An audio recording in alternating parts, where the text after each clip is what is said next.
మమ్మల్ని మిక్కులుగా ప్రేమించిన మా ప్రియ కన్న తండ్రి, మీ ఘనమైన శ్రేష్టమైనతమైన నామమునకై వేలాది వందనాలు కృతజ్ఞతాస్తుతులు చెల్లించుకున్నాం తండ్రి. ఈ దినం వరకు మీ రెక్కల చాటును భద్రపరిచినందుకు వందనాలు తండ్రి. ఈ దినం ఇలా నిలవబెట్టి మీ మాటలు చెప్పుటకు సహాయం చేసినందుకు వందనాలు, స్థుతులు స్తోత్రాలు చెల్లించుకుంటూ ఇచ్చింది ప్రాథమిక మీ పాదాలు సన్నిధి చేర్చుకోమని త్వరగా నన్ను యేసుక్రీస్తు పరిశుద్ధ నామమున నడుచున్నాం తండ్రి. ఆమేన్. నా అంశమండి ప్రార్థన అండి.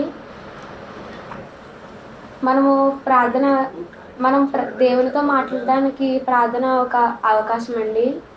మన ప్రార్థన నిత్యము ఎల్లప్పుడూ దేవునికి చెయ్యాలండి. మన ప్రార్థన దేవుడు వింటారండి. మనం ప్రార్థన ఎల్లప్పుడూ చెయ్యాలండి. మనము లోకాసు వార్త 18వ అధ్యాయము 11వ వచనం చూద్దామండి.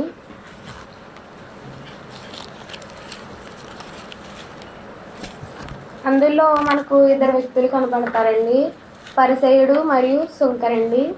పరిసయ్యుడు ఎలా చేస్తారండి? పరిసయ్యుడు నిలువబడి, దేవా, నేను చోరులను, అన్యస్తులను, వ్యభిచారులైనను, ఇతర మనుషుల వలనైనను, ఈ సుంకర వలనైనను ఉండనందుకు నీకు కృతజ్ఞతాస్తుతులు చెల్లిస్తున్నాను అని ప్రార్థన చేస్తారండి.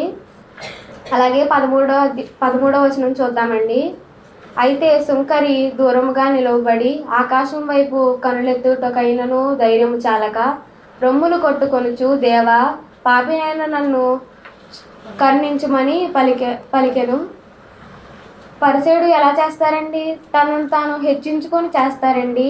కానీ సుంకరి తనను తాను తగ్గించుకొని దేవునికి ప్రార్థన చేస్తారండి.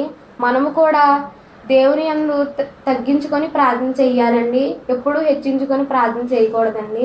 అలాగే అపోస్తల కార్యములు 10వ అధ్యాయము 4వ వచనం చూద్దామండి. అతడు దూత వైపు తేరి చూచి భయపడి, ప్రభువా, ఏమని అడిగాను. అందుకు దూత, నీ ప్రార్థనలను, నీ ధర్మ కార్యములను దేవుని సన్నిధికి జ్ఞాపకార్థముగా చేరినవి. ఇందులో మనకు కొర్నేలు గారు కనిపిస్తారండి. కొర్నేలు గారు ఎలా ప్రార్థన చేస్తారండి? ఆయనకు వాక్యము ఏమిటో తెలియదండి, ప్రార్థన ఏమిటో తెలియదండి. కానీ దేవుని యందు భయభక్తులు కలిగి ఉండి ప్రార్థన ఎలా చెయ్యాలో తెలుసుకొని ప్రార్థన చేస్తారండి. అతని ప్రార్థన దేవుని యొద్దకు చేరుతుందండి. మనము కూడా అట్టి రీతిగా దేవునికి ప్రార్థన చేయాలని నా కొద్ది మాటలు ముగిస్తున్నానండి. ప్రార్థన చేసుకుందామండి. మమ్మల్ని మిక్కులుగా ప్రేమించిన మా ప్రియ కన్న తండ్రి, మీ ఘనమైన శ్రేష్టమైనతమైన నామమునకై వేలాది వందనాలు కృతజ్ఞతాస్తుతులు చెల్లించుకుంటున్నాం తండ్రి. ఈ దినం తండ్రి నన్ను ఇలా నిలవబెట్టి ఈ మాటలు చెప్పుటకు సహాయం దయచేసినందుకు వందనాలు తండ్రి. నేను నేర్చుకున్న కొద్ది మాటలు వీరికి చెప్పుటకు సహాయం దయచేసినందుకు వందనాలు, స్తుతులు స్తోత్రాలు చెల్లించుకుంటూ ఈ చిన్ని ప్రాథమిక పాదాలు సన్నిధి చేర్చుకోమని త్వరగా నన్ను యేసుక్రీస్తు వారి పరిశుద్ధ నామమున అడుగుతున్నాను తండ్రి. ఆమేన్.